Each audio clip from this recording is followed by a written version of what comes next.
مکرم و معظم سادات ذوی الاحترام،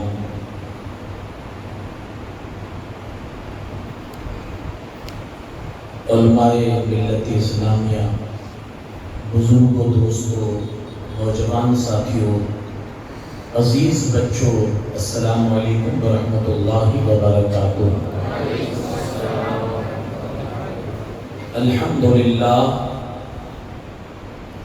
الحمدللہ رب العالمین والعاقبۃ للمتقین، والصلاة والسلام علی سید الانبیاء والمرسلین وعلی آلہ الطیبین واصحابہ الطاہرین اجمعین، اما بعد فاعوذ باللہ من الشیطان الرجیم، بسم اللہ الرحمن الرحیم۔ وَمِمَّنْ خَلَقْنَا أُمَّةٌ يَهْدُونَ بِالْحَقِّ، صدق اللہ العظیم۔ وَبَلَّغَنَا رَسُولُهُ النَّبِيُّ الْأَمِينُ الْكَرِيمُ، وَنَحْنُ عَلَى ذَلِكَ لَمِنَ الشَّاهِدِينَ وَالشَّاكِرِينَ، وَالْحَمْدُ لِلَّهِ رَبِّ الْعَالَمِينَ۔ انتہائی خلوصیت اور احترام کے ساتھ جی لگا کر آقا نامدار، مدینے کے تاجدار، دونوں عالم کے مالک و مختار، سید ابرار و اخیار، جان عالمین، رحمت للعالمین، حضور احمد مجتبی محمد ارواحنا فدا صلی اللہ علیہ وسلم کی بارگاہ بےکس بنا میں درود پاک کا ہدیہ نچھاور کریں، پڑھیں اللہم صلی علی سیدنا شفیعنا نبینا مولانا محمد کما تحب و ترضى بأن تصلی علیہ، صلاة و سلام دائما علیک یا رسول اللہ صلی اللہ علیہ وسلم۔ سمے تو دوپہر کا ہے اور شاید آپ کا کھانا بھی باقی ہوگا، تو تھوڑی بیداری کا آپ ثبوت دیں، اور جب سرکار کی بارگاہ میں درود و سلام پڑھنے کے لیے کہا جائے تو صرف اس وقت نہیں بلکہ ہمیشہ اپنی بیداری کا آپ کے پاس ثبوت ہونا چاہیے۔ مصطفیٰ جان رحمت صلی اللہ علیہ وسلم ارشاد فرماتے ہیں کہ جس کے سامنے میرا نام لیا جائے اور وہ مجھ پر درود نہ پڑھے، سمجھ لے کہ وہ جنت کا راستہ بھول گیا۔ جی لگا کر پورا ایک مرتبہ پورا مجمع پڑھ لے، اللہم صلی علی سیدنا شفیعنا نبینا مولانا محمد مبارک وسلم، صلاۃ و سلام دائما علیک یا رسول اللہ صلی اللہ علیہ وسلم۔ کلام الامام، امام الکلام، حسان الہند، حضور سیدی اعلیٰ حضرت علیہ رحمت و رضا کا مشہور زمانہ یہ کلام، اور اسی سے اپنی گفتگو کی میں شروعات کروں، کیونکہ جس کی زندگی عشق مصطفیٰ صلی اللہ علیہ وسلم کے مطابق گزری ہو اور اسی میں جس نے اپنی زندگی کو تج دی ہو، تو مناسب بھی یہی محسوس ہوتا ہے کہ اب اس کے لکھے ہوئے کلام سے شروعات کی جائے تاکہ اس مجلس کے رونق میں چال چال آ جائے۔ لکھتے ہیں پیش حق مزدہ شفاعت کا سناتے جائیں گے۔ ہمیں یاد دلاتے اگر ہم اپنے سرکار کی عظمتوں کو بھول چکے ہوں تو سرکار اعلیٰ حضرت ہم کو یاد دلاتے ہیں کہ پیش حق مزدہ شفاعت کا سناتے جائیں گے، آپ روتے جائیں گے، ہم کو ہنساتے جائیں گے۔ آپ روتے جائیں گے، ہم کو ہنساتے جائیں گے، دل نکل جانے کی جاہے آہ کن آنکھوں سے وہ، دل نکل جانے کی جاہے آہ کن آنکھوں سے وہ، ہم سے پیاسوں کے لیے دریا بہاتے جائیں گے، ہم سے پیاسوں کے لیے دریا بہاتے جائیں گے۔ اور ہاں چلو حسرت زدو سنتے ہیں وہ دن آج ہے، ہاں چلو حسرت زدو سنتے ہیں وہ دن آج ہے، تھی خبر جس کی کہ وہ جلوہ دکھاتے جائیں گے، تھی خبر خبر جس کی کہ وہ جلوہ دکھاتے جائیں گے. کچھ خبر بھی ہے فقیروں آج وہ دن ہے کہ وہ کچھ خبر بھی ہے فقیروں آج وہ دن ہے کہ وہ نعمت خلد اپنے صدقے میں لٹاتے جائیں گے. نعمت خلد اپنے صدقے میں لٹاتے جائیں گے. پیش حق مزدہ شفاعت کا سناتے جائیں گے. آپ روتے جائیں گے ہم کو ہنساتے جائیں گے. جی لگا کر ایک بار پورا مجمع پھر سے درود پاک کے نغمے گنگنائے. صلی اللہ علیہ وسلم نحن عباد محمد صلی اللہ علیہ وسلم دائما ابدا ابدا. حضرات مجھے یہ کہنے کی ضرورت نہیں ہے کہ آج ہماری اور آپ کی حاضری کس مقصد کے لیے یہاں ہے. اسے اعلیٰ حضرت کے اس پربہار موقع پر آج ہم اور آپ بارگاہ اعلیٰ حضرت میں خراج تحسین پیش کرنے کے لیے جمع آئے ہیں. رضوی کمیٹی ہر سال بڑے تسک و احتشام کے ساتھ یوم رضا کو مناتی ہے, مناتی تھی اور انشاءاللہ آئندہ اسی طرح سے مناتی رہے گا. اور اگر میں یہ کہوں تو شاید غلط بھی نہیں ہوگا کہ دھوراجی کے پورے سال کے اندر ہونے والے جو بڑے پروگرامات ہیں ان بڑے پروگراموں میں سے ایک پروگرام جشن رضا بھی ہے. مجھے یاد پڑتا ہے اور شاید اس بات کی تصدیق سید اقبال باپو بھی کریں گے. ماہر رضویات ناشر مسلک اعلیٰ حضرت مجاہد سوراشٹر ہمارے مربی ہمارے استاد گرامی استاد العلماء استاد الاساتذہ حضور علوی صاحب قبلہ نے ایک مرتبہ کہا تھا ایک نجی گفتگو میں کہ اس سے پہلے اعلیٰ حضرت کا جو یہ عرس ہے وہ اتنے اہتمام کے ساتھ نہیں ہوتا تھا.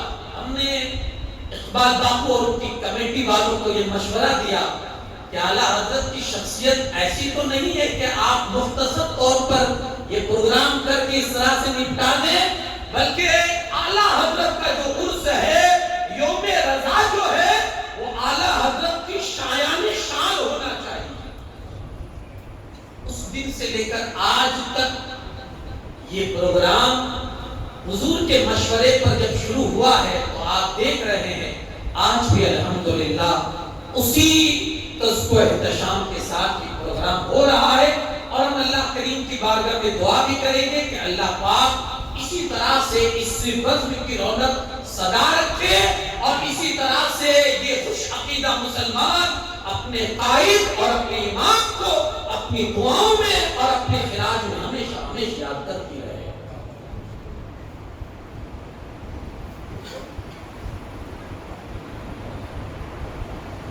حضرات خطبے کے بعد میں نے جو آیت کریمہ آپ کے سامنے تلاوت کرنے کی سعادت حاصل کی. قرآن کہتا ہے وَمِمَّنْ خَلَقْنَا أُمَّةٌ يَهْدُونَ بِالْحَقِّ. ہماری مخلوق میں ایک گروہ ایک جماعت وہ بھی ہے جو لوگوں کو حق کی دعوت دیتے ہیں, لوگوں کو حق بتاتے ہیں اور لوگوں کو حق کی ہدایت دیتے ہیں.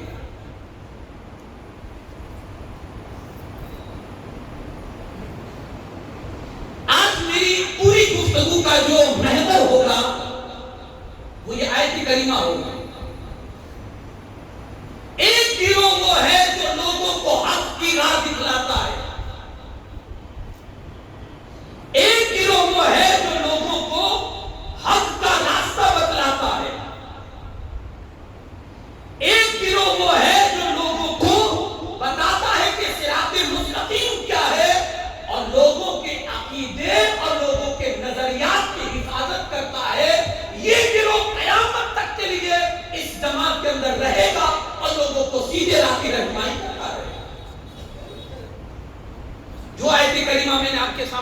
ہے؟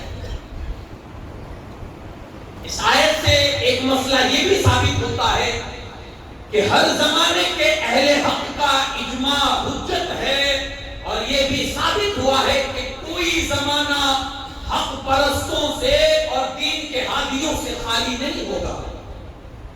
ہمیشہ ہر زمانے میں دین کے ہادی اور دین کے اندر رہنمائی کرنے والے اللہ پاک ہمیشہ ایسے سچے لوگوں کو زمانے کے اندر اللہ پاک موجود رکھے گا۔ ایک حدیث ہے حضرت ثوبان رضی اللہ تعالیٰ عنہ سے ہے، تاجدار رسالت، آپ صلی اللہ علیہ وسلم ارشاد فرماتے ہیں میری امت کی ایک جماعت تا قیامت دین حق پر قائم رہے گی اور اس کو کسی عداوت اور مخالفت ضرر نہ پہنچا سکے گی، نہ کسی کی دشمنی اس کو نقصان پہنچا سکے گی، نہ کسی پارٹی اور نہ کسی جماعت کا نقصان اسے نقصان پہنچا سکے گا۔ کہا ہر دور کے اندر ایسی جماعت رہے گی جو حق بولتی رہے گی اور لوگوں کو حق کا راستہ دکھلاتی رہے گی۔ سورہ اعراف کی آیت کریمہ جو میں نے آپ کے سامنے پڑھی، اس سورہ پاک میں آپ دیکھیں گے اللہ نے دو گروہ بتائے، دو جماعت بتائی۔ ایک اللہ پاک فرماتا ہے وَلَقَدْ ذَرَأْنَا لِجَهَنَّمَ كَثِيرًا، اللہ پاک فرماتا ہے ہم نے بہت سے ایسے انسان ہیں جس کو ہم نے جہنم ہی کے لیے پیدا کیا ہے۔ ایک گروہ یہ ہے، ایک جماعت یہ ہے، اللہ فرماتا ہے ہم نے ان کو دوزخ ہی کے لیے پیدا کیے، ان کے کام دوزخ کی وجہ سے، ان کا راستہ دوزخ والا، ان کے کرتوت دوزخ والے، اور جب تک دنیا میں رہیں گے وہ کام بھی دوزخیوں کے کریں گے، اور جب اس دنیا سے جائیں گے تو ان کا حشر بھی دوزخیوں کے ساتھ ہوگا۔ ایک جماعت یہ ہے، اور دوسری جماعت وَمِمَّنْ خَلَقْنَا أُمَّةً، ایک جماعت ہم نے وہ پیدا کی ہے، اللہ فرماتا ہے ہم نے اپنی مخلوق میں ایک جماعت وہ ہے، کون سی ہے؟ وہ جنتی جماعت ہے، ان کے کام بھی جنت والوں جیسے، ان کے کام بھی جنتیوں کے ہیں، وہ جب تک رہیں گے لوگوں کو ان کے عقائد سچے عقائد بتاتے رہیں گے، وہ جب تک زندہ رہیں گے لوگوں کو سیدھی راہ کی نمائندگی کرتے رہیں گے، لوگوں کو سیدھی راہ بتلاتے رہیں گے۔ جنتیوں کے کام ہے، وہ خود جنتی ہے، جنت والے ہیں، اب یہ لوگ کون ہے اور کیا کرتے ہیں، ایسے ان کے کون سے کام ہے جس کے بلبوتے پر اللہ نے ان کو جنتی کہا، اور کہا یہ جب تک دنیا میں رہیں گے جنتی کام کرتے رہیں گے، اور جب دنیا سے جائیں گے تو اللہ ان کا حشر بھی جنتیوں کے ساتھ فرمائے گا۔ یہ کون لوگ ہیں؟ آگے قرآن کہتا ہے یہدون بالحق، یہ وہ لوگ ہیں جو لوگوں کو حق کی دعوت دیتے ہیں اور لوگوں کو حق کی ہدایت دیتے ہیں۔ یہ کون لوگ؟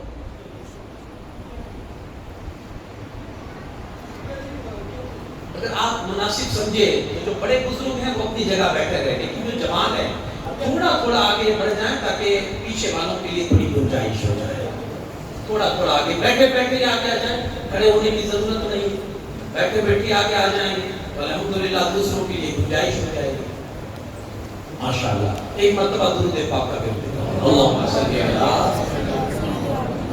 سیدنا شفیعنا نبینا مولانا محمد کما تحب و ترضی ان تصلی علیہ صلاۃ و سلام دائما علیک یا رسول اللہ صلی اللہ علیہ وسلم۔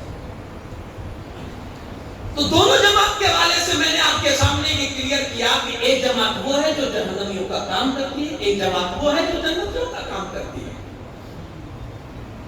اعلیٰ حضرت فاضل بریلوی علیہ رحمت و رضوان بھی اسی جماعت میں سے ہے جو لوگوں کو حق کی ہدایت دیتے ہیں، جو لوگوں کو حق کی طرف بلاتے ہیں، جو لوگوں کے عقیدوں کی حفاظت کرتے ہیں، لوگوں کے نظریات کو بچانے کی فکر کرتے ہیں۔ انہی جماعت میں سے اعلیٰ حضرت علیہ رحمت و رضوان کی ذات بابرکات بھی ہے۔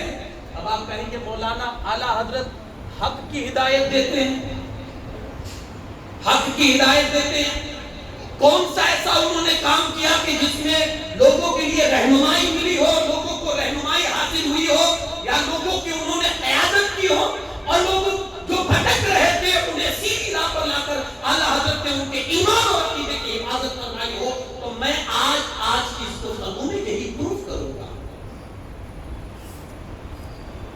جو دور اعلیٰ حضرت کا تھا، میں تاریخ میں نہیں جانا چاہتا ہوں کہ وہ کون سا دور تھا،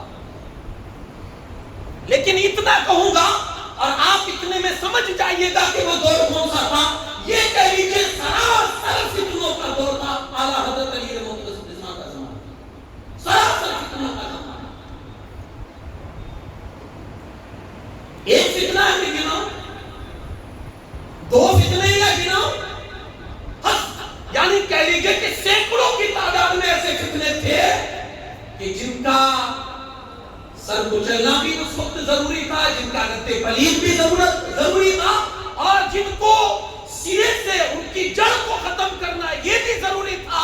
اب ایسے وقت میں ضرورت تھی کسی ایسے مجاہد کی، کسی ایسے قلندر کی جو اپنے علمی زور پر، اپنے قلم کے زور پر، اپنی زبان کے زور پر، اپنے علم کے زور پر اور اپنی طاقت کے زور پر لوگوں کو جواب دے اور مسلمانوں کے عقیدہ، مسلمانوں کے عقیدے اور ان کے ایمان کی حفاظت کر لے جائے۔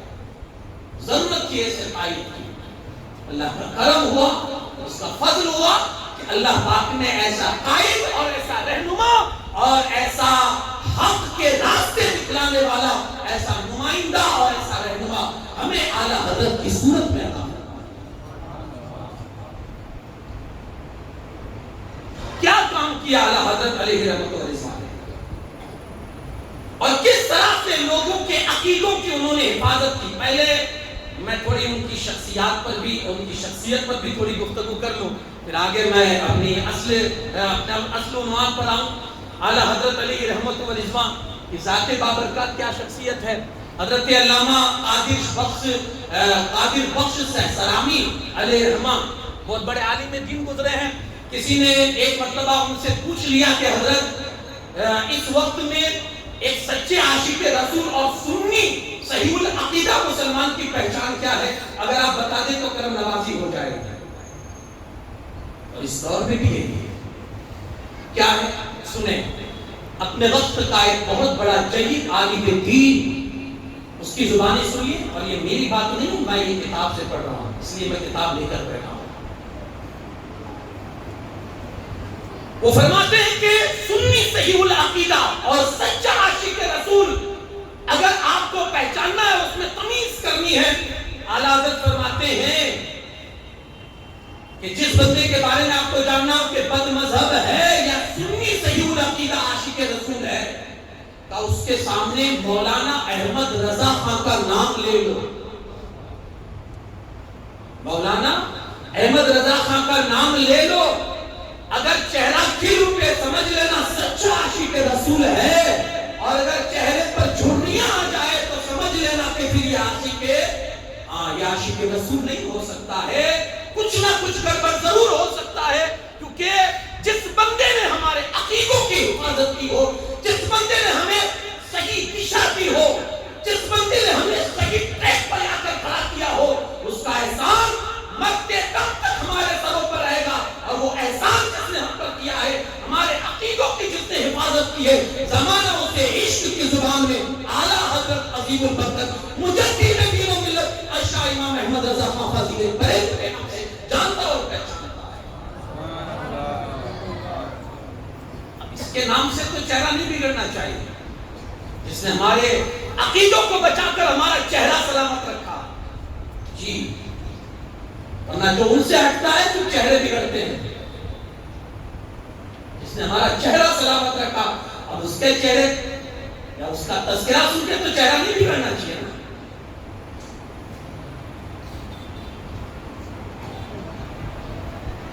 ایک مرتبہ اعلیٰ حضرت علی رحمۃ اللہ مہائم شریف تشریف لے گئے ایک مجذوب صاحب سے ملنے کے لیے،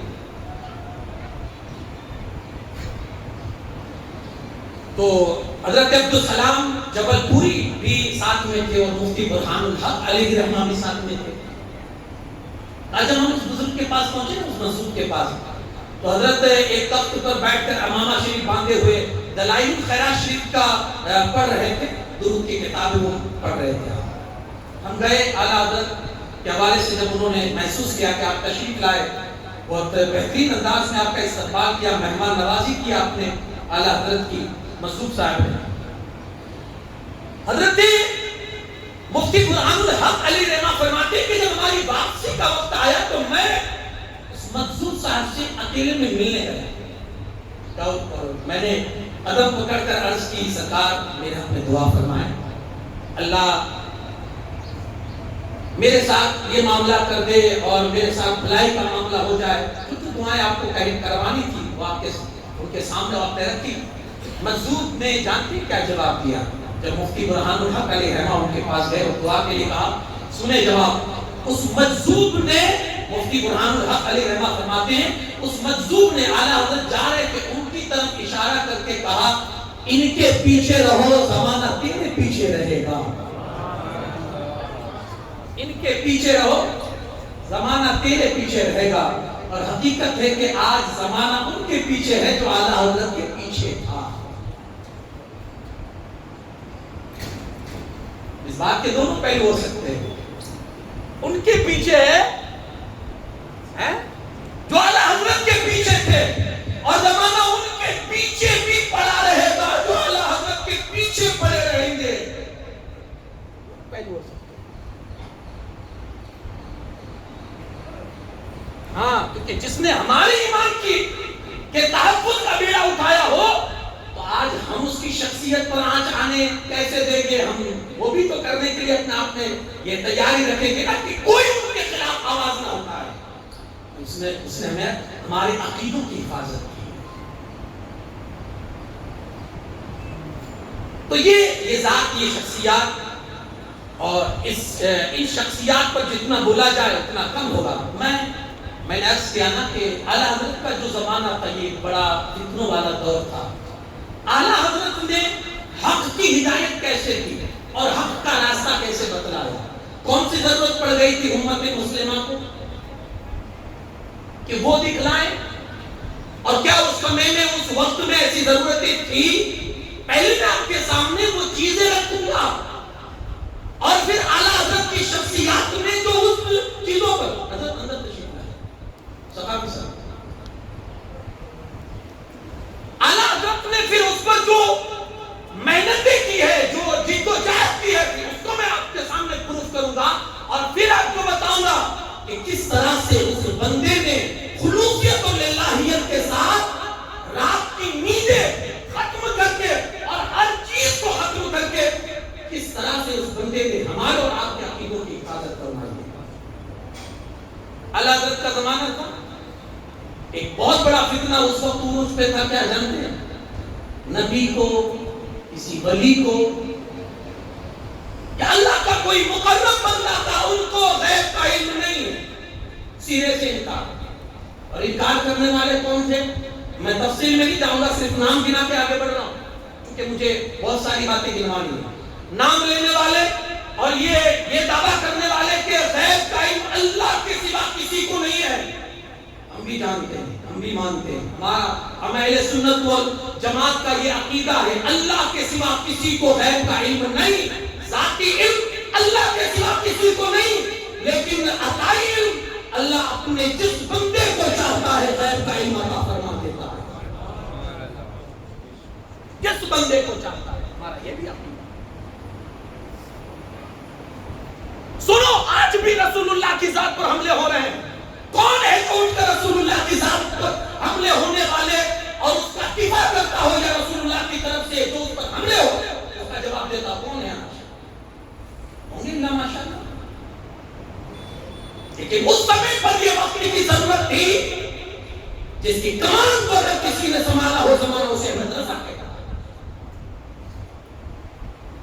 اور کیسی باتیں کہ ایک سنی سہول عقیدہ آدمی جس کے اندر غیرت ہوگی نا، جب وہ ان عبارتوں کو پڑھے گا جو ان خبیثوں نے عبارتیں لکھی ہیں، اگر ان عبارتوں کو پڑھے گا نا تو شاید وہ بھی اپنے اندر شاید رونے پر مجبور ہو جائے گا کہ ہمارے آقا کے بارے میں کسی نے ایسا لکھ دیا.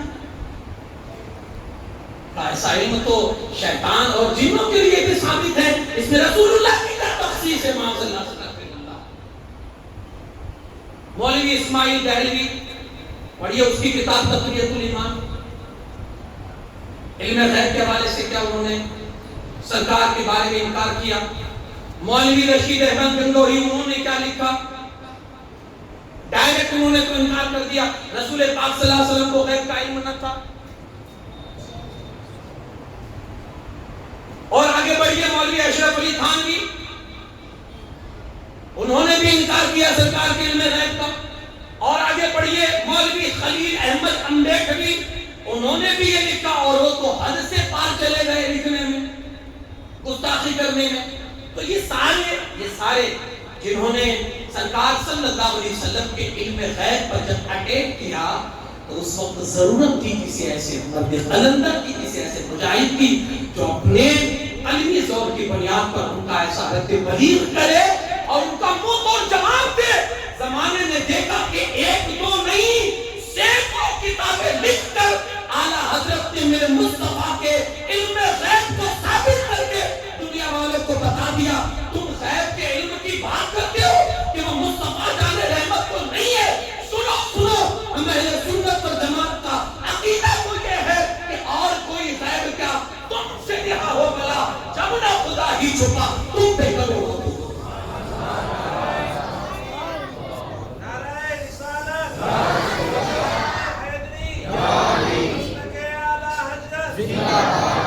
سنو میں کتابوں کے نام بھی سنوا دوں تاکہ آپ کو احساس ہو جائے کہ اس مرد قلندر کی خدمات کیا ہے۔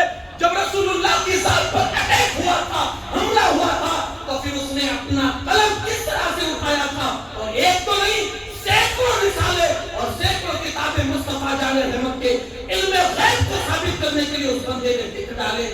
سنیے نام، انباء المصطفیٰ بحال سر و اخفا، یہ علم غیب کا کتاب ہے۔ اور سنیے اللؤلؤ المكنون فی علم البشیر ما کان وما یکون۔ اور سنیے مانع الحبیب بعلوم الغیب الدولة المکیہ بالمادة الغیبیہ۔ یہ اس کتاب کی خاصیت تو یہ ہے کہ جب عرب شریف میں حضور تشریف لے گئے اعلیٰ حضرت علیہ رحمہ، اور وہاں بھی جب یہ فتنہ دیکھا کہ یہاں بھی یہ فتنہ پنپ رہا ہے، تو لوگ کچھ آئے آپ کی بارگاہ میں، حضور یہاں بھی کچھ ایسے دیمک آ چکے ہیں جو اس فتنے کو بڑھاوا دے رہے ہیں اور آگے بڑھانے کی کوشش کر رہے ہیں۔ اعلیٰ حضرت علی رحمۃ اللہ خدا کا صلاحیت کے مالک تھے، قلم لے کر بیٹھتے ہیں، 2 گھنٹے یا 8 گھنٹے ہیں، 2 گھنٹے یا 8 گھنٹے میں الدولة المکیہ، ایک ضخیم کتاب نبی کے علم غیب کو ثابت کرنے کے لیے آپ نے لکھ کر مکہ والوں کے حوالے کر دیا۔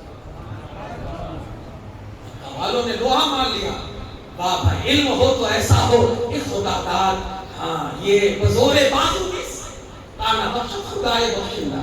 یہ سعادتیں انسان کو محنت سے نہیں ملتی ہے جب تک بخشنے والا خدا کسی کو بخش نہ دے۔ ایک فتنہ یہ تھا، اب میں نے 2-4 کتابیں گنائی ہیں، 14 کتابوں کی لسٹ تو میرے سامنے ہے، لیکن مجھے کچھ اور بھی فتنے آپ کے سامنے رکھنے ہیں۔ 14 کتابوں کی لسٹ تو میرے سامنے ہے، اس کے علاوہ اور بھی کتابیں ہوں گی جو اعلیٰ حضرت نے نبی پاک صلی اللہ علیہ وسلم، بتائیے ضرورت تھی یا نہیں کہ سرکار کا علم غیب ثابت کیا جائے؟ یہ بھولی بھالی امت کو کیسے بتایا جائے؟ آج ہے کسی کے پاس یہ جواب؟ آج لوگ اعتراض کرتے ہیں کہ 11 شادیاں،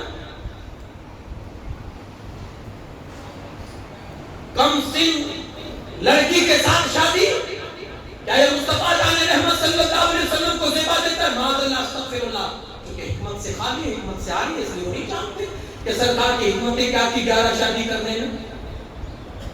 ماں سیدہ طیبہ طاہرہ زاہدہ صدیقہ عائشہ صدیقہ رضی اللہ تعالیٰ عنہا، ان سے کم عمری میں شادی کرنے میں سرکار کی حکمت کیا تھی وہ آج نہیں جانتے۔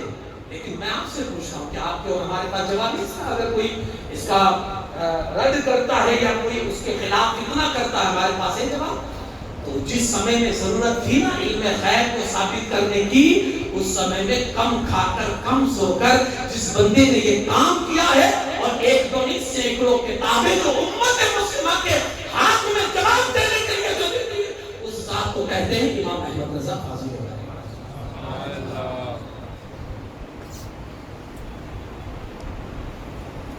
دوسرا فتنہ اس وقت میں جو پنپ رہا تھا وہ تھا ختم نبوت کا انکار.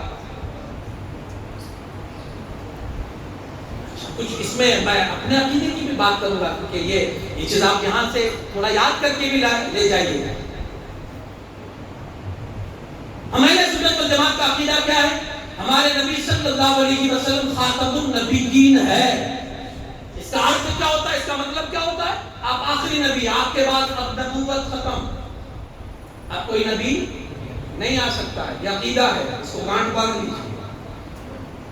کوئی نبی نہیں آ سکتا.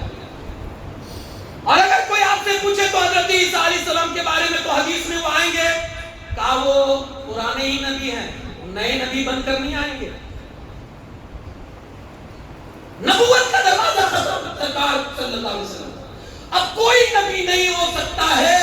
اور جو اگر اس عقیدے کے خلاف کوئی عقیدہ رکھتا ہے اور کہتا ہے نہیں نبوت کا دروازہ کھلا ہوا ہے یا نبوت کا دروازہ بند ہو چکا ہے، لیکن اگر کوئی نبی ہو جائے تو سرکار کے خاتم النبیین ہونے میں کوئی فرق نہیں پڑ سکتا ہے. اگر کوئی ایسی بھاشا بولتا ہے تو ہم اہل سنت و جماعت کے عقیدے کے یہ خلاف ہے، تو اسلام سے باہر ہے. قرآن میں بھی صراحت کے ساتھ ہے خاتم النبی. یہ عقیدہ ہے. اب اس دور میں یہ عقیدہ، اس عقیدے کے خلاف کچھ لوگ کھڑے ہوئے اور انہوں نے ایک نیا نظریہ قوم کو دیا اور کہا کہ ختم نبوت کا جو عقیدہ تھا اس کو الجھایا اور ایک نیا فتنہ برپا کیا. دارالعلوم دیوبند کے بانی مولوی قاسم نانوتوی نے کیا عقیدہ دیا کہ اگر بالفرض رسول اللہ کے زمانے کے بعد کوئی نبی پیدا ہوتا ہے تو پھر بھی رسول اللہ کی خاتمیت میں کوئی فرق نہیں پڑے گا. یعنی حضور تو آخری نبی رہیں گے ہی. یعنی کیسے یہ کیسی بیوقوفی باتیں کرتے ہیں کہ اگر کوئی آ گیا تو سرکار تو آخری رہیں گے لیکن کوئی نبی ہو سکتا ہے. یہ عقیدہ ایک نیا نظریہ، ایک نیا فتنہ قوم کو دیا اور اس فتنے کے تئیں کئی لوگ اس کے چپیٹ میں آ گئے اور یہی عقیدہ اپنا بنانے کی کوششیں کرنے لگے. اللہ اکبر. اور بھی بہت ساری باتیں تھی اعلیٰ حضرت علیہ رحمت و رضوان. اچھا یہ جب عقیدہ انہوں نے یہ جب سماج میں ڈالنے کی کوشش کی نا، اس نے تو ابھی بات کی تھی کہ ہو سکتا ہے، تو قادیانی ایک قدم آگے بڑھ کر خود ہی بن گیا کہ چلو میں ہی ہو گیا ہوں. اس نے تو دروازہ کھولا اور ادھر سے وہ بھائی دروازے میں داخل بھی ہو گئے. نانوتوی نے تو صرف اتنا کہا تھا کہ ہو سکتا ہے اور ادھر مرزا احمد قادیانی صاحب داخل ہو گئے کہ میں ہی نبی. دروازہ اس مردود نے کھولا اور یہاں سے اس مردود نے کہا کہ میں ہی نبی. اب یہ فتنہ بہت زور پر تھا تو اعلیٰ حضرت علی رحمت و رضوان تک جب اس فتنے کا علم آپ کو ہوا تو بڑی تیزی کے ساتھ آپ نے اس فتنے کا تعاقب فرمایا اور اسلامی نقطۂ نظر سے ختم نبوت کا جو عقیدہ تھا ایسا ثابت کیا کہ قاسم نانوتوی کے سارے جو عقیدے تھے اس کا رد بلی بھی ہو گیا اور ایسا منہ توڑ جواب دیا کہ وہ پھر خاموش ہو گئے. اور آج تک اس کی ضروریت اعلیٰ حضرت کے اس جواب کا آج تک انہوں نے جواب نہیں لایا. ایسا جواب اعلیٰ حضرت نے دیا. کچھ کتابیں بھی اس پر اعلیٰ حضرت نے تحریر فرمائی. جزا اللہ عدوت بھی آبائی ختم نبوت ابائی ختم النبوت تنبیہ الجہال بإلہام باسط المتعال المبین ختم النبیین الہیبت الجباریہ علی جہالت الاخباریہ. اس طرح کے رسالے لکھ کر اعلیٰ حضرت نے یہ پروف کر دیا کہ میرے مصطفیٰ جان رحمت ہی خاتم النبیین ہے. اب رہتی دنیا تک قیامت تک نہ کوئی نبی آ سکتا ہے اور نہ آئے گا اور نہ قیامت تک کے لیے آ سکتا ہے. یہ اس عقیدے کو اعلیٰ حضرت نے ثابت کر کے ہم اہل سنت اور جماعت کے عقیدے کے اعلیٰ حضرت کی حفاظت کرتے ہیں. اسی طرح سے آپ دیکھیں گے ایک فتنہ، بہت بڑا فتنہ اس وقت میں جو تھا وہ تھا امکان کذب الہی. اس کو میں تھوڑا آسان لفظوں میں آپ کے سامنے رکھوں. امکان کذب الہی کیا؟ ہم اہل سنت اور جماعت کا عقیدہ پہلے سن لیں. پہلے میں اپنا عقیدہ بتا دیتا ہوں تاکہ آپ ڈاؤٹ نہ کریں یا تو آپ شک میں نہ پڑ جائیں، تردد میں نہ چلے جائیں. آدم علیہ السلام سے لے کر اس وقت تک ہم اہل سنت و جماعت کا اور ملت اسلامیہ کا یہ متفقہ عقیدہ ہے کہ اللہ رب العزت کی ذات ہر عیب اور ہر برائی سے پاک ہے. ہر قسم کے عیب اور برائی سے اللہ کی ذات پاک ہے. اور یہ عقیدہ بھی متفقہ ہے اور تھا اور رہے گا کہ اللہ تبارک و تعالیٰ جھوٹ بولنے سے بھی پاک اور منزہ ہے. یہ بھی ہمارا عقیدہ ہے.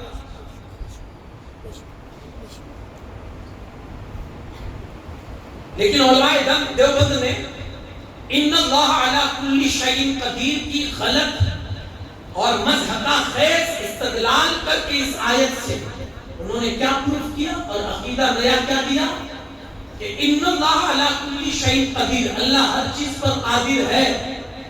اس کی قدرت میں ہر چیز ہے تو جھوٹ بھی تو ایک چیز ہے نا.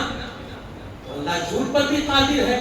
یہ الگ بات ہے کہ اللہ بولتا نہیں، یہ الگ بات ہے کہ اللہ بولتا نہیں ہے، لیکن جھوٹ پر بھی اللہ تو قدرت تو ہے کیونکہ وہ ہر چیز پر قادر ہے. یہ ایک نیا شوشہ انہوں نے چھوڑا اور عقیدے کو بگاڑنے کی انہوں نے سازش کی.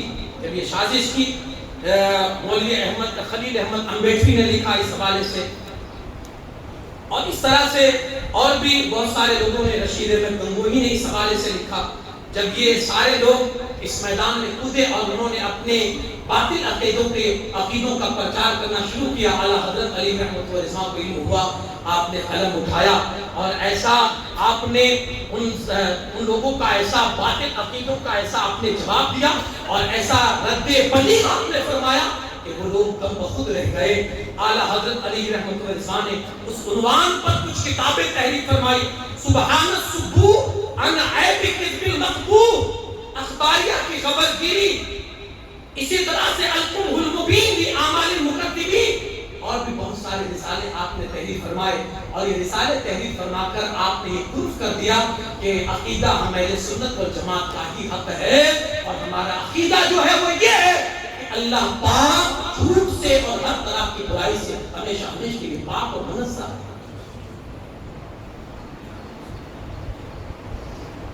قادیانیت کا فتنہ برپا ہوا، ابھی میں نے آپ کو بتایا. ادھر انہوں نے راستہ کھولا کہ نبی ہو سکتا ہے نانوتوی صاحب نے، اور ادھر یہ گھس گئے کہ ہم ہی نبی ہے. تو اعلیٰ حضرت نے اس کا بھی رد بلیغ فرمایا، اس کا بھی منہ توڑ جواب دیا اور امت کو آگاہ کر دیا کہ یہ لٹیرے ہیں، لٹیرے. ہمیشہ ہمیشہ ان لوگوں سے اپنے ایمان کو بچائے رکھنا. اور اعلیٰ حضرت لکھ کے ہمیشہ کے لیے قیامت تک کے مسلمانوں کو آگاہ کر کے گئے کہ سونا جنگل رات اندھیری، چھائی بدلی کالی ہے، سونے والوں جاگ کے رہیو، چوروں کی رکھوالی ہے، چوروں کی رکھوالی ہے. اور جب چور ہی رکھوالے بن جائیں گے تو پھر الامان الحفیظ الامان. تو اس طرح سے. اور انہی فتنوں میں ایک فتنہ اور بھی تھا. جانتے ہیں فتنہ کیا؟ وہ فتنہ تھا سادات کے لیے زکات کو جائز کرنے کا. ہاں، اعلیٰ حضرت کے زمانے میں یہ فتنہ بھی عروج پر تھا. سادات کے لیے زکات جائز ہو جانی چاہیے. اب تھوڑا اس پر اعلیٰ حضرت کی تحقیق بھی سن لیا اور کس انداز سے اس بندے نے جواب دیا ہے اور کس انداز سے اس بندے نے ان کا رد بلیغ فرمایا ہے، وہ بھی آپ کے سماعتوں کے حوالے انشاءاللہ کوشش کرنے کی. بس دعا فرمائیں کہ میں جو آپ تک پہنچانا چاہتا ہوں وہ صحیح لفظوں میں پہنچا سکتا ہوں. مسئلہ کیا تھا؟ سادات کے لیے زکات جائز ہونی چاہیے. حالات کے بدلتے، مسائل بدلتے، سادات کے لیے جائز ہونی چاہیے.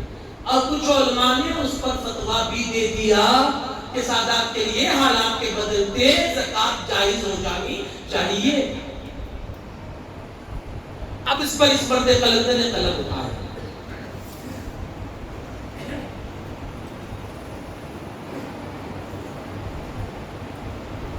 پہلے مسئلہ سن لیں تاکہ یہ بھی کلیئر ہو جائے. سادات کے لیے چاہے کتنا ہی غریب اور ضرورت مند کیوں نہ ہو، زکات کا لینا سادات کے لیے، صدقہ واجبہ کا لینا سادات کے لیے جائز نہیں ہے، چاہے کتنا بھی غریب اور ضرورت مند ہو. کیوں؟ جواب اس کا لکھتے ہیں. اس کا فلسفہ یہ بھی ہے کہ زکات جو ہوتا ہے وہ مال کا میل ہوتا ہے، اور یہ میل سادات کرام کی پاکیزہ نسل کے لیے حلال نہیں ہے. لہذا یہ مسئلہ ہر عام آدمی کو بھی معلوم ہونا چاہیے کہ سید کو زکات دینا منع ہے. سادات کرام کی خدمت میں قوم مسلم نہ کبھی زکات کی کوئی رقم دیتی تھی اور نہ کبھی دیتی ہے، بلکہ جب بھی دیتی ہے تو ان کی بارگاہ میں عطیات اور نذرانے اور تحفے پیش کیا کرتی ہے. اور یہ بھی ایک سعادت مندی کی بات ہے اگر کسی کو یہ توفیق میسر ہے تو یہ اس میں کبھی بھی بخل نہ کرے، کبھی بھی کنجوسی نہ کرے، بلکہ دے. کیونکہ آگے چل کے میں بتاؤں گا کہ اس کا صلہ یہاں نہیں، جس وقت آپ کو ضرورت ہوگی اللہ پاک اس کا بدلہ آپ کو وہاں عطا فرمائے. اعلی حضرت کے دور میں یہ کتنا چلا کہ آج کے دور میں جب لوگ زکات بھی پوری نہیں نکالتے، حالات کیا تھے پہلے وہ بھی آپ سن لیں کہ آج کے دور میں جب لوگ زکات نکالنے میں ہیلے بہانے ڈھونڈتے، پوری زکات بھی نہیں نکالتے اور بخل سے کام لیتے ہیں، ایسے لوگ زکات کے علاوہ اگر ان سے کہا جائے کہ بھائی للہ رقم نکال کر سیدوں کو دو، تو جو زکات نہیں نکالتا پوری وہ للہ رقم سے کسی کی مدد یا کسی کا تعاون کیا کرے؟ ظاہر سی بات، جو زکات پوری نہیں نکالتا وہ للہ رقم کہاں سے نکالے گا؟ تو اگر یہی سچویشن رہی تو سادات کرام کو تو مالی نقصان بہت زیادہ ہو جائے گا، اور دن بدن ان حضرات کی مالی حالت گرتی چلی جائے گی اگر یہی صورت رہی، یہی حالت. لہذا اس صورت کے دیکھتے کچھ لوگوں نے یہ مسئلہ نکالا اور یہ فتنہ کھڑا کیا کہ اعلیٰ حضرت کے زمانے کی بات ہے کہ اب ایسے سمے میں زکات کھانا سادات کے لیے حلال ہونا چاہیے. جواب سنیں اعلیٰ حضرت رحمت اللہ تعالی علیہ کا.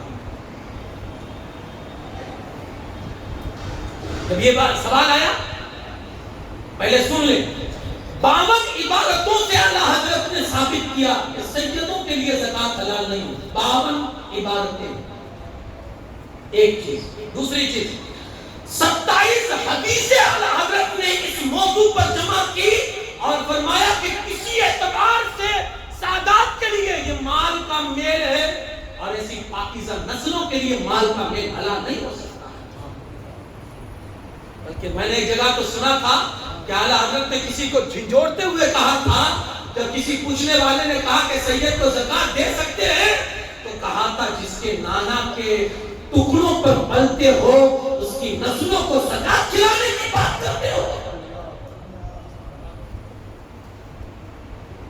جس کے نانا کے ٹکڑوں پر پلتے ہو اس کی نسلوں کو، ارے تمہارے لیے سعادت مندی کی بات تو یہ ہوگی کہ جو تمہارے پاس 57% جو حلال کی کمائی اور جو پاکیزہ کمائی جو تمہارے پاس ہے اس میں سے کچھ تبرک نکال کر ان پاکیزہ نسلوں کے سامنے رکھ دو. اگر وہ تھوڑا تمہارا قبول ہو گیا تو ہمارا ایمان یہ کہتا ہے کہ تمہارا پورا مال اللہ کی بارگاہ میں قبول ہو جائے.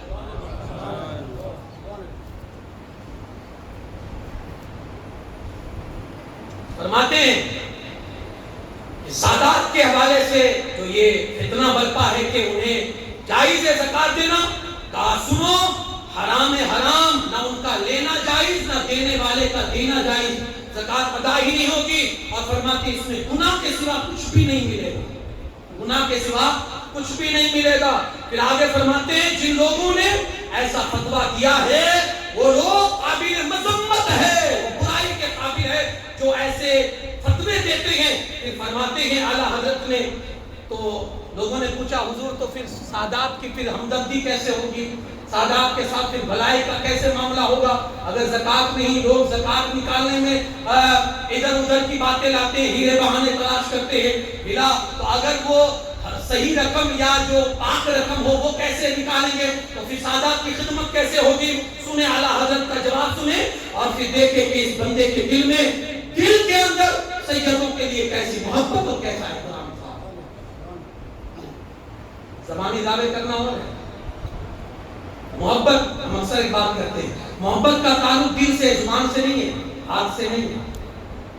دل دیکھو کسی کا کہ کسی کا دل کسی کی محبت میں اتنا مچلتا ہے، یار جو سیدوں کے آنے پر اس طرح سے کھڑا ہوتا ہو کہ پھر ان کے ہاتھ اور پیر چومتا ہو، زمانہ اسی سیدوں کے عاشق اور اس کو اعلیٰ حضرت کا نام سے جانتا۔ مجلس ہوتی تھی، ہمیشہ سادات کو آپ نے ایک اہم مقام دیا تھا، قاسم کو ایک شکنی ملے گی، سید زادوں کو دو دو ملا کرے گی، تاکہ لوگوں کو پتا چلے کہ نبی کے آدمی نبی کے اولاد ہے۔ احترام کوئی ہم سے سیکھے نا بھائی، اور وہ دل سے محبت کرنے والے تھے، ہاں زبانی دعوے والے نہیں تھے، دل سے محبت کرنے والے تھے۔ مارنا شریف گئے، پیر خانہ تھا، اس وقت کے جو سجادہ نشین تھے، ملاقات ہوئی، علیہ السلام کے بعد بیٹھے، گفتگو ہوئی، سجادہ نشین نے کہا کہ حضور دو کتوں کی ضرورت ہے خانقاہ کی حفاظت کے لیے، سنیے گا، دو کتوں کی ضرورت ہے خانقاہ کی حفاظت کے لیے، خانقاہ کی سیکیورٹی کے لیے، گارڈ کے طور پر دو کتے چاہیے۔ اعلیٰ حضرت علی رحمت و رضوان اپنے گھر بریلی شریف تشریف لائے اور اپنے دونوں شہزادوں کو لے کر خانقاہ بارگاہ شریف میں گئے اور جا کر سجادہ نشین کے سامنے بٹھا دیا، کہا حضور آپ کی فرمائش پر دو حاضر ہیں، آپ کی فرمائش پر دو حاضر ہیں۔ سجادہ نشین کہنے لگے میاں یہ کیا، ہم نے آپ سے کس چیز کا سوال کیا تھا اور آپ کون سی چیز لاتے ہیں؟ کہا حضور ایسوں کو لایا ہوں، دن میں کام کاج بھی کریں گے اور رات میں رکھوالی کرنے کا سلیقہ بھی جانتے ہیں، دن میں کام کاج بھی کریں گے اور رات میں رکھوالی کرنے کا سلیقہ بھی جانتے ہیں۔ اس عقیدت کو کہتے ہیں اعلیٰ حضرت کی عقیدت اور سیدوں کے ساتھ۔ ہم نے بہت سارے اس پر تو واقعات، سینکڑوں واقعات ہیں اگر بیان کرنے کے لیے چاہیں، ہم نے ایسے بھی واقعات اعلیٰ حضرت علی رحمۃ اللہ علیہ کی شان میں پڑھے ہیں کہ کبھی کبھی ناراض ہو جاتے تھے تو کھانا بند کر دیتے، کھانا ہی بند۔ تو پھر گھر والوں کے لیے ایک ہی آپشن ہوتا تھا ان کے پاس۔ ایک مرتبہ ایسا ہوا 2 مہینے ہو گئے، صبح کا ناشتہ کرتے تھے پھر پورے دن میں کھانا ہی، دوسرے دن 24 گھنٹے کا بعد پھر صبح، کام وہی کر رہے ہیں، سارے کام کاج وہی ہے، گھر والے پریشان ہیں، ہر حلوہ استعمال کر لیا لیکن اعلیٰ حضرت کھانے کا نام نہیں لے رہے، ہر حلوہ استعمال کر لیا۔ ایک وقت وہ آیا، گھر والوں کو محسوس ہو گیا کہ آپ کسی سے ماننے والے نہیں، خان صاحب تھے، تو علاقے میں ایک سید زادے رہتے تھے، نام تھا سید مقبول صاحب۔ خانوادے کے کچھ لوگ گئے، سید صاحب اب آپ بھی اس مسئلے کو حل کر سکتے، کہا کیا ہوا؟ کہا کہ انہوں نے کھانا بند کیا، ہمارے ہوتے ہوئے احمد رضا نے 2 مہینے سے کھانا بند کر دیا، اتنی ان کی مجال؟ کہا ٹھیک ہے ان کو بتانا نہیں، دوپہر کا کھانا ہم اپنے گھر سے بنوا کر لائیں گے۔ اچھا ایک طرفہ محبت نہیں تھی، ادھر سے بھی محبت بے پناہ تھی اور ادھر سے بھی عقیدت بے پناہ تھی۔ آپ چلے جائیے، اب یہ میرا اور احمد رضا کا مسئلہ، چلے جائیے۔ گھر والے چلے گئے، دوپہر کا کھانے کا وقت ہوا، سید زادے اپنے گھر سے کھانا بنا کر لائے، دروازہ کھٹکھٹایا، کون؟ کہا سید مقبول۔ دروازہ کھولا گیا، حضور آپ تشریف لائے، کہہ دیتے میں چلا تھا، کہا یہ دوپہر کا کھانا ہے اور میں نے سنا آپ نے کھانا بند کر دیا۔ کہا نہیں سید صاحب، کوئی روٹین میں کوئی فرق نہیں آیا، میرا ہر کام ہو رہا ہے اپنے روٹین پر، جو شیڈیول ہے وہ شیڈیول بھی کوئی ڈسٹرب نہیں ہو رہا ہے، نہ مجھے کمزوری آئی ہے، وہ کام بھی چل رہا ہے، سب کچھ ہو رہا ہے، تو اب کھانے کی ضرورت نہیں ہے۔ تو سمجھایا لیکن مان نہیں رہے، تو سید صاحب نے کہا ٹھیک ہے یہ کھانا لے کر واپس جا رہا ہوں، کل قیامت کے دن جب میرے نانا وہاں کھڑے ہوں گے نا تو یہی کھانا لے کر جاؤں گا، سرکار احمد رضا تمہارے غلام کے پاس گیا تھا اور اس نے اس کھانے کو ٹھکرا دیا تھا۔ جیسے ہی سرکار کا نام سنتے ہیں قدموں کو پکڑ لیتے ہیں، سید صاحب یہ کیا غضب کرتے ہو، ارے رکھیے کھانا، ابھی کھانے کے لیے